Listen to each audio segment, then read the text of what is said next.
Hello, my name is Bill Baker. I am a stand up comic in Soldotna, Alaska, out of Soldotna, Alaska. I've been here for about 10 years.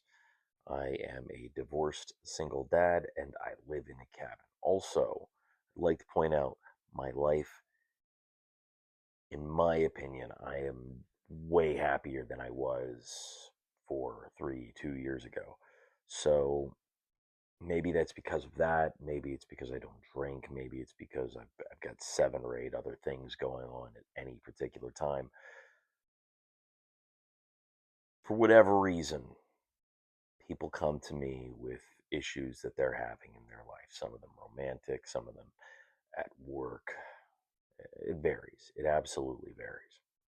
So I'm going to answer some of those questions here, and I'm going to do my best to answer them in the most thoughtful way that I can.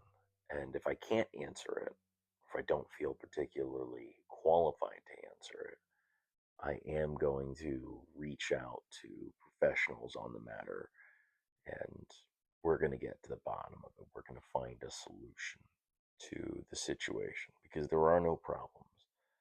There are only situations.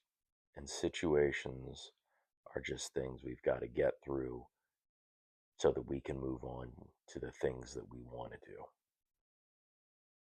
So there's that part. I'm going to start with one recently. A very good friend of mine. He's still he's still very much in love with an ex-girlfriend. However, he has since moved on and is engaged to another woman. Um, and the question and the issue is that I have is why do you feel like you need a woman or another person to be happy? Why do you need someone that gets you if you don't get you? If you're not putting in work to figure out who you are as an individual, um, and you don't know who you are as an individual, if you can't be by yourself in a room, then what makes you think anyone else wants to be in a room with you? But more than that, like, why do you need someone else in the room? Do you need do you need an extra set of eyes?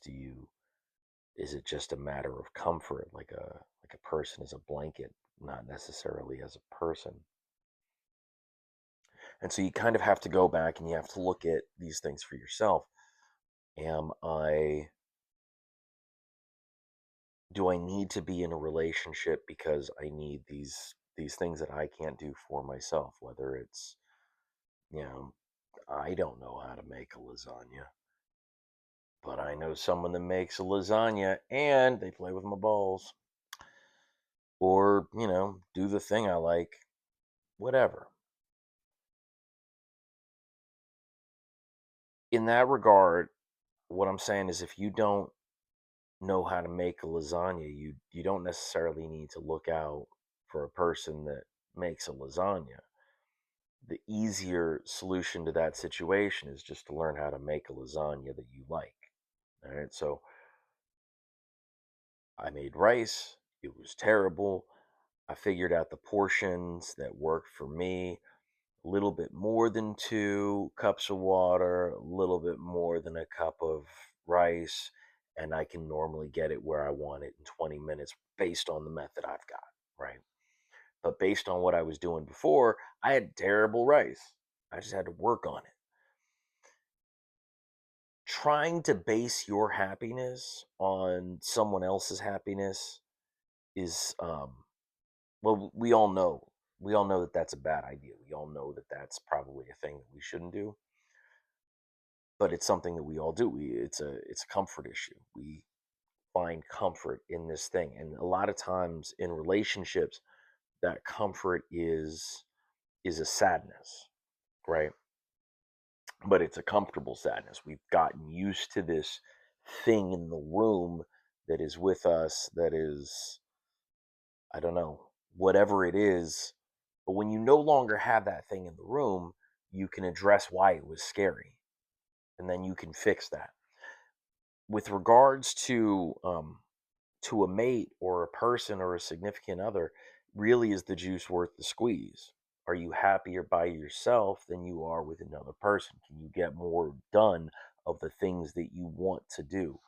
One of the things that I've learned after through all of this, the things that I like doing that I wasn't getting to do, I can do them as much as I want. And so I get to really enjoy them and spend as much time at a class or as much time at a gym or as much time working on a joke as I want to or as I need to, rather than having to go into 1,000 different directions in order to make these things happen.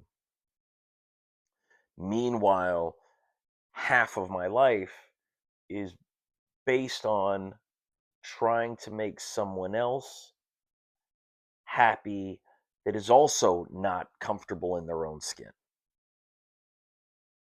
So this other person doesn't have the ability to find happiness for themselves. It's an external thing, right? They don't have that. They don't have that thing. They haven't done any work, or they haven't done the work to figure out who they are and to be comfortable by themselves. It's not going to work, right? It's not going to work until both of you are in that mind frame, right? It's just going to be off no matter how much you two like each other. That said, if you've both done work, you've both spent time alone, right? Figuring out who you are alone is a lot different than figuring out who you are with somebody else, because you're not trying to make them happy. It is now completely on you. Your joy is on you. Your sadness is also not on them anymore. So the things that you did that made you sad, that made you angry, that hurt you as a person, you have the time and energy to work on those things specifically for you. So take them, you know, go for a walk, go, all those things that you say you want to do them, do them. You want to be, you want to learn how to play guitar, learn how to play guitar and play guitar. And I guarantee you'll meet someone way more interesting than if you're trying to get laid at a bar. Okay? You're just going to meet cooler people doing that. Do the thing you want to do, and you're going to find someone that is also into that thing, and you can do it together or you can do it separately. A wise man once said, "Don't date someone at your gym because you're going to break up and someone's going to get the gym." So think about that. Don't shit where you eat. If you go to a gym and you meet a person at that gym, think about that. Do think about that. But if you're at a friggin' half marathon in Poughkeepsie and you meet someone there who's also running a half marathon, get their number. All right? Get their number. Talk to them. Trust me, they don't want to live in Poughkeepsie anymore. You can figure it out. Yeah. You're going to find a person that is much more in touch with themselves when, well, when you do that, when you do the things that make you happy, the things that fill up your cup. And if the person that you think is filling your cup is really just like, they're knocking it, they're knocking your cup, causing it to spill. Sometimes they just push it over like a cat. Then think about that. Think about your long term joy. Think about your long term mental health. But think about how to do you specifically for you, not to make anyone else happy or to make anyone else anything, but just for you to do you. All right. So that's all I've got on the subject. I will probably have more on that at another time. But if you have any questions or you have any ideas, you have any thoughts, please hit like, please hit subscribe, please hit follow, and submit your issues. All right. There are no problems, there are only situations. Situations have solutions. Find the solution and you go that way. And we live in a time where there's access to 1,000 solutions to the same situation. And remember, someone dumber, slower, and fatter than you has done it. Okay? You can do it. I believe in you.